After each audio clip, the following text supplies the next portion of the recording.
morning, everybody. Welcome to our podcast. We're here with Greg Taylor, the founder and president of Taylor for Life and Vibrant Health and Wellness Foundation. My name is Chase Rollins. I'm the visionary officer here.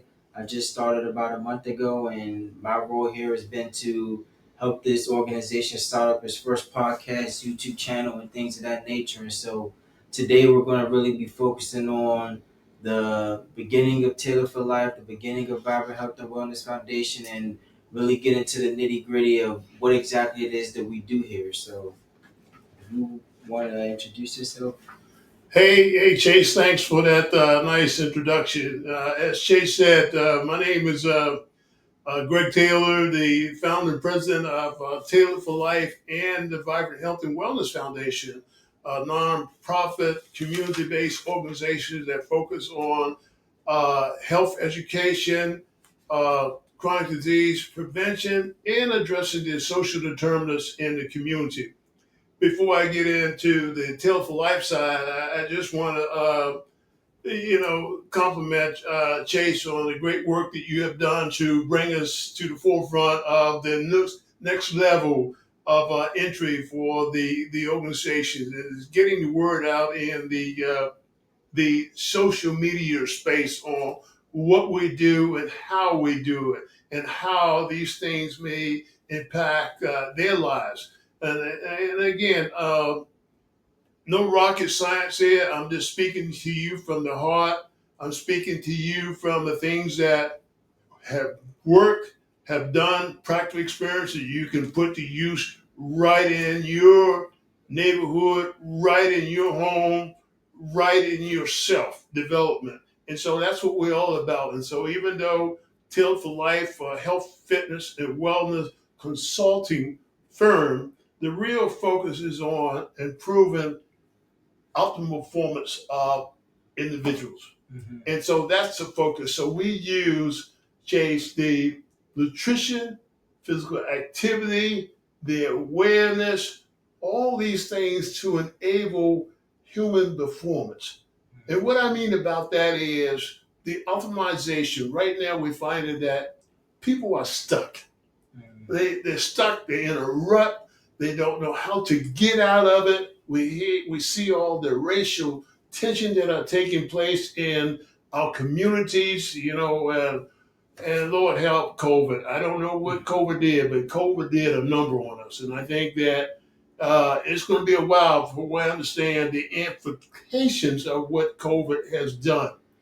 Prior to that, we didn't have uh, 2020, we had crime in communities across the country, but not as what we're seeing today and witness today in all communities, gun violence, various crimes and stuff like that. And so I'm not sure whether or not COVID has done something that we're not familiar with. I know it compromises our immune systems and alters sometimes our brain state, but the idea that we got to look at that, but nevertheless, it have impacted our community as a whole. And so one of the things that Taylor for Life try to do and have done all the time is to empower individual for change. And the way we do that, like I said, we are about addressing physical activity. You got to move. And the way you move is the way it produces certain endorphins in your body. And those endorphins give you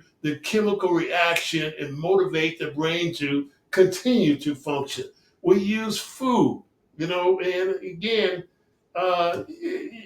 we talk about this all the time that some neighborhoods, I mean, how can you achieve optimum performance or and improve your health if the only thing you have in your neighborhood is a food desert? And what I mean about food desert is fast food restaurants everywhere, proliferation of fast food restaurants everywhere. And what we call a food desert, a little different from a food desert, but a food swamp is where you have uh, uh, multiple fast food restaurants everywhere. Well, I'm not going to name the restaurants here because I don't want to be in no legal situation dealing with that. But we have so many fast foods, and one of the things we find in our study from I think it was UCLA, that says if you consume fast food more than 3 or 4 times a week, it's the likelihood of consuming alcohol and developing cirrhosis of the liver. Mhm. And so, if you know, in certain communities that we go in, we're finding that. So, how, and it begs me to understand, how do we expect real change in our communities, empowering our individuals for real change and the sub optimization of their performance? Lack of nutrition. If you got a gas station or a car that runs on premium gas, but yet you give it the lowest level of gas, how do you think that car is going to run? It's not going to run very well. That's true. And so if Lock we up. sub-optimize our food choices, because that's the only thing we have in our communities, you know, diabetes are running rapid in African American communities. Not only African American communities, but more in African American communities, heart disease, hypertension, and all these things. But yet, some people say, well, if you just eat right and exercise more, you can prevent these things. That's not necessarily true, because we call it the social determinants of health. And when we're talking about certain environments, folks, we're talking about the way where we live. We talk about where we play, where we worship, where we go to school, our educational system, the safety of our environment. And so all these things impacts a person's health. So one of the things we do when we, especially from the nonprofit side, the community-based organization, Vibrant Health and Wellness Foundation, we have a five-part series that we talk about, and that is first addressing these social determinants of health, what impedes a person's health or community's health. And after that, we go back, and once we establish that foundation, we talk about belief. And belief is a person's belief in resiliency. We all have some sort of resiliency, but over time, that resiliency have been depleted. You know, the racial unrest, lack of job opportunities, social and economic deprived communities, you deplete your resiliency, the ability to get back up again. You know, and so as a result of that, a lot of people are just giving up.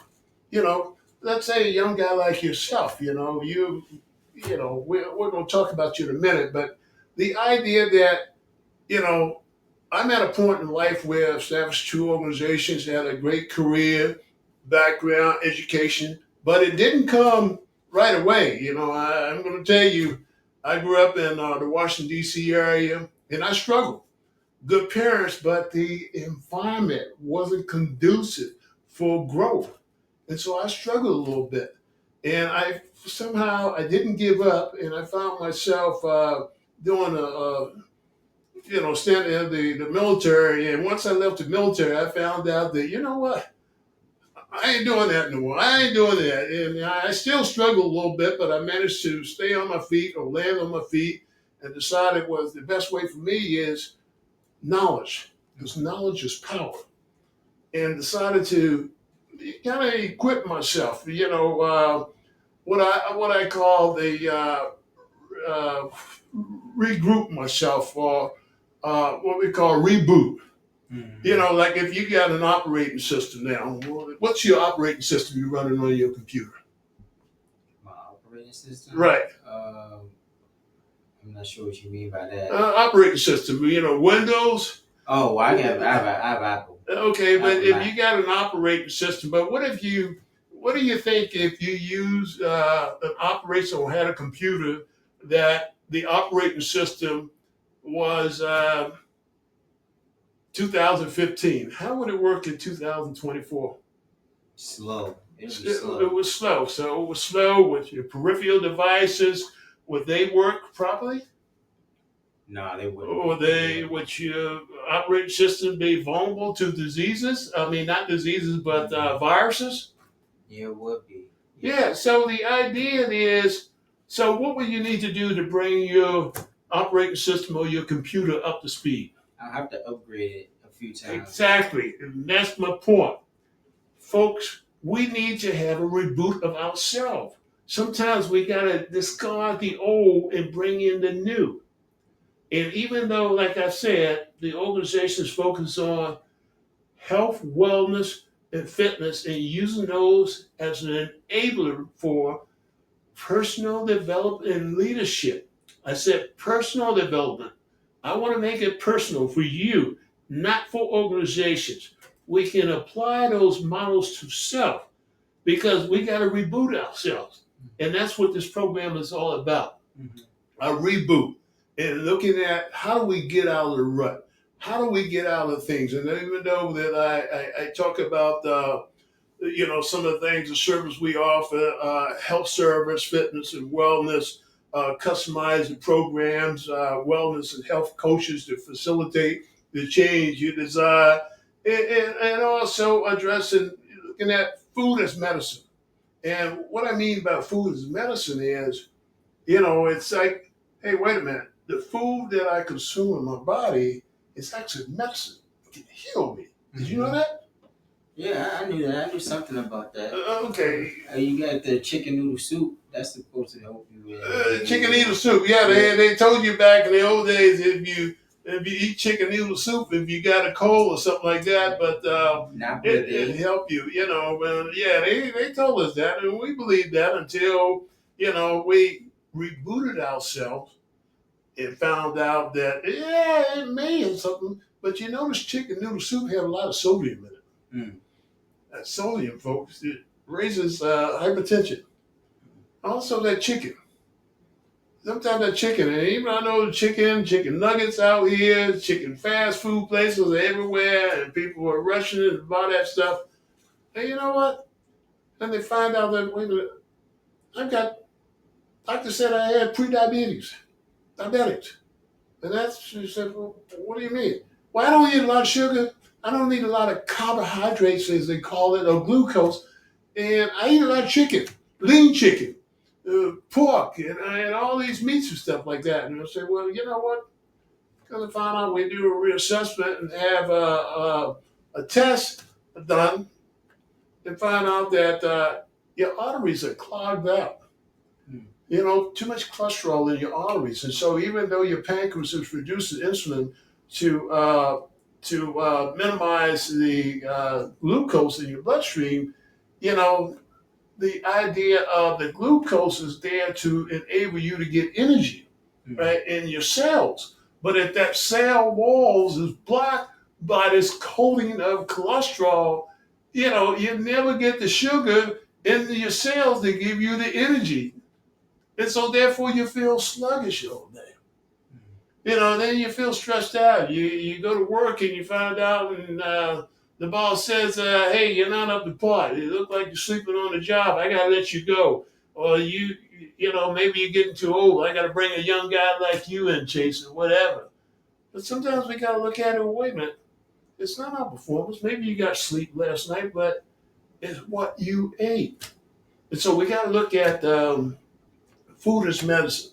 And sometimes we need to re-examine our diets for, again, back to the optimization of human performance. So we look at diet. We look at physical activity. We need to burn.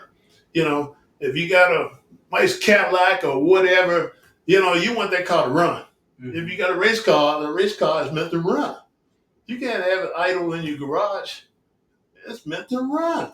Mm-hmm. You want to fire that baby up and run it. But if it's not running, pretty soon you're going to start up 6 months later. And the same thing with our bodies. And so we need to increase the physical activity as well. Because not only we say, and I know a lot of people say, well, increasing physical activity, you lose weight. Yeah, that's one of the benefits of it. But it also helps you to reduce stress, reduce you to relax naturally. It helps you to sleep at night. It increases your looks. Your pores are cleaned out. And so there's a lot of benefits. Walking, running, jogging, whatever that physical activity is. And then it's about the meditation, relaxation, being able to, even prayer is a form of meditation, relaxation. So, Chase, what's your perspective on operating systems. Are Hmm. you familiar with operating systems? Like the computer systems. Yeah, like a computer system. Let's assume that you ran in Windows and you had a Windows version 2 on there. Maybe it was back in 2014. How would you think your computer would run today? It wouldn't run very well today unless it had been upgraded or. Okay, upgraded. So you're saying that if you had a version of Windows from the past, in order to it for it to run optimally and interface with all your peripheral devices, eliminate those potential viruses and stuff like that, you need to upgrade your computer. Mhm. And I would say, using that same analogy, that we need to upgrade our systems too, reboot ourselves. A lot have taken place over the last 4 or 5 years. You know, we went through COVID, we went through the racial unrest in this country, biases. We're looking at the political debate currently now, and all these things have affected our operating system. And so, a lot of people are struggling and in the rut and Mhm. don't know how to get out of it. We use again fitness, uh, wellness coaching, and nutrition as a mean to enable people to get out of the Mhm. rut, make them stronger, make them motivated again. Intrinsic motivation means that internal drive, Mhm. and that's what's struggling. What do you see from your perspective, from a young man like yourself? You know, we got a age difference between us two, but tell me, what do you see the needs of uh, people your age, regardless of their race, ethnicity? What do you see? What are the needs? I would say there are a lot of different needs with people my age. I say there's been a lot of controversy, yes, with the race riots, with other different things that's been happening since COVID and since 2020 and things of that nature. But it's also a really big focus today on the job market, like always having to go to school, always having to stay focused, always having to make sure that wherever you end up, you're finding something that you love and other different things. And I think it's a real big stress issue with the people my age, where a lot of us had to go through high school graduations, college graduations, other different things during a time where we weren't allowed to go outside, where we weren't allowed to really express ourselves in a way that we always wanted to. I mean, it is pretty normal, pretty typical for college age students to go out and to defend themselves and to go out and to, really try to mobilize against, with different movements and different things of that nature. But with the way that, society is really moving today, there's a lot of polarization and a lot of issues within the community of people sort of being against each other. There's not really much community going on right now just because people have their own agendas, people have their own ways of life. And so there really is a need today for people to really kind of come together and really kind of learn to help each other and to accept each other for who they are and where they stand in life. That's a good point you make when you talk about it's stovepipes in our community. And I always said, Chase, that we got a lot of initiatives within the community, and I call it neighborhoods of initiatives.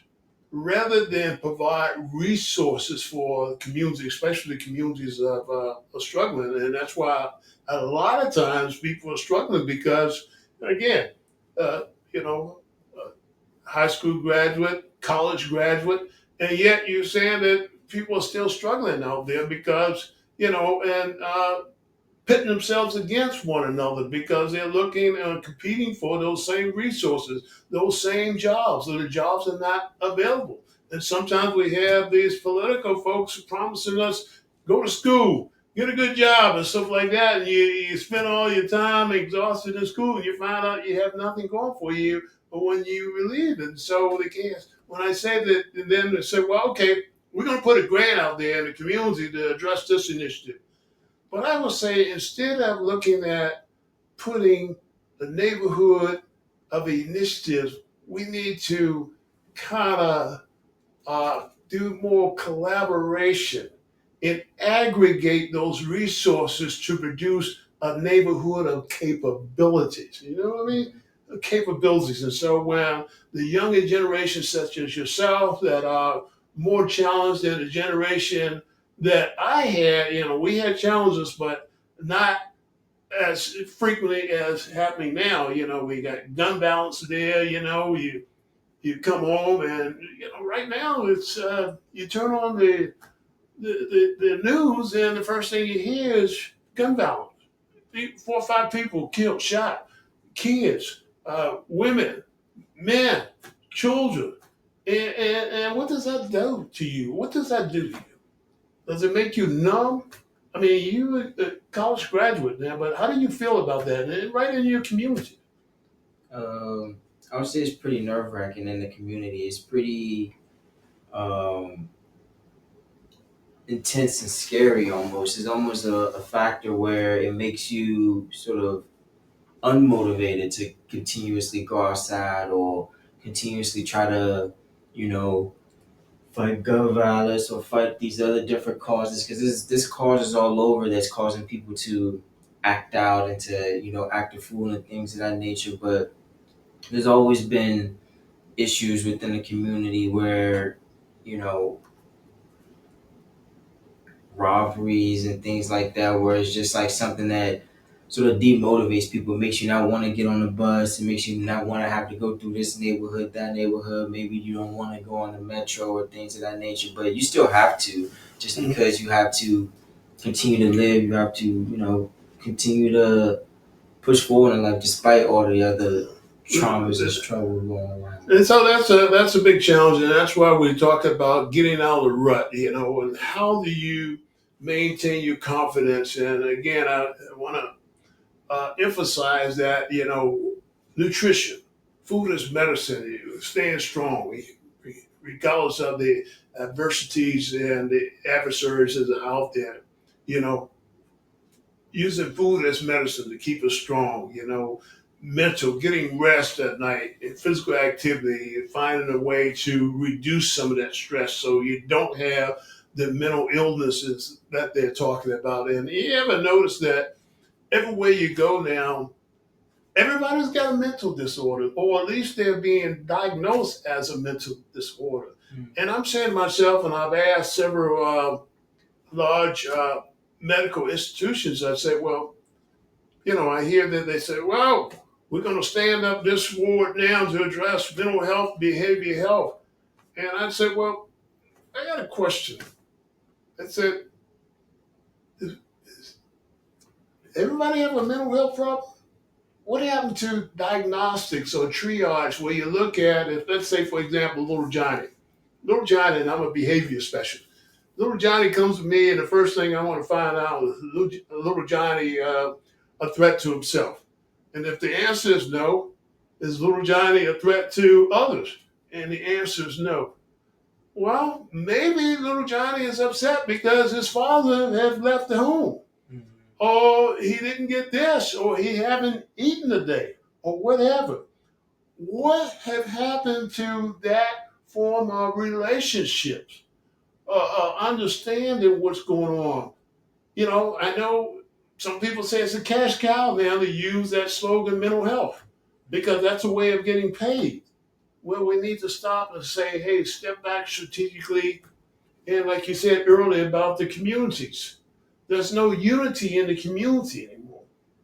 Let's help one another out. Let's make sure that there's food for little Johnny to eat. Let's make sure that little Johnny has a place to stay at. His mom is, well, if they don't have the adequate food, let's support him until he get on his feet. But let's do some helping, us to help the community sustain, vice putting labels on people. Oh, that community down there, they're doing bad. They're like obese, maternal health. The women are losing their babies, maybe because you put in a position where they're not. And we call these again the social determinants of health. But I would say, folks, that's something larger than the social determinants of health, things that impact a person's health. We call it the political determinants of health. That's where structured racism, distribution of resources and wealth, and people in power impact certain communities from thriving. And so we got to understand that. Daniel Dawes did an excellent, he has an excellent book out on the political determinants of health. And it dated back to 1865, where during those days, African Americans wasn't considered to have a mental health issue because it was said that didn't have the ability to think. So how could they have a mental health issue? And some of those things, the Jim Crow era is still relevant today. And it impacts certain communities, you know, at the sacrifice of gaining for themselves and neglecting others. And so one of the things we want to do is use this platform to empower people for real change. You know, each week we want to come back with different topics again. And I know we're talking broad brush right now strategically, but the idea is we want to set conditions to enable everybody to thrive, regardless if you're 80 years old or 15 years old. We want to give you guidance. The younger you are, we want to give you that platform as a nurture to bring you along the way and then pair you up with individuals to continue to thrive. Okay? Because all of us deserve the opportunity to thrive in life, to live your best life. We don't want you to be like an example I use is a circle. If you got a circle and you're in the center, like if you picture a dot in the center of that circle, and that's you, and you're trying to get out of that circle because what you want is outside of that circle, but you find there's no way out. No way out. And the only way you're going to get out is you persevere. You push through it. You push through it till your breakthrough comes. And that's when you get that next level. But most of us, as we talked earlier, is exhausted. And we don't achieve that. And so we remain in that same condition. I met some brothers that I met, and they said, well, you know, I've been in this neighborhood all my life, and yeah, this is where it is, and this is the way it's always going to be. And I said, no, no, no, no, no. There's a vision outside of this. But that perseverance, that belief, and that confidence and resiliency to get back up and continue to push forward. And so that's what we're about, and that's what we're going to teach about each week. So I'm going to give you the last comments. Well, you know, I feel like this is a really good opportunity to really get our word out there to make sure that we're bringing awareness to the different issues within the community and we're bringing awareness to the different services that we offer to help, you know, appease those issues and to provide solutions to people who are stuck in those ruts because as you said, within our community, within our areas, you know, there is a lot of deprivation going on. There is a lot of hurt people, a lot of people who are going through a really slow time right now. And so the things that we speak on and the things that we offer and the knowledge that we have for people will ultimately, you know, ease them and really, really guide them to a better lifestyle and a better way of living, you know, focusing on their nutrition, focusing on their wellness, focusing on their fitness, and ultimately focusing on helping their community at large. And, you know, continue to thrive. That's what we're about. Continue to thrive. Continue to thrive. Don't give up. Don't give up. Continue to thrive. So until we meet again, have a great day.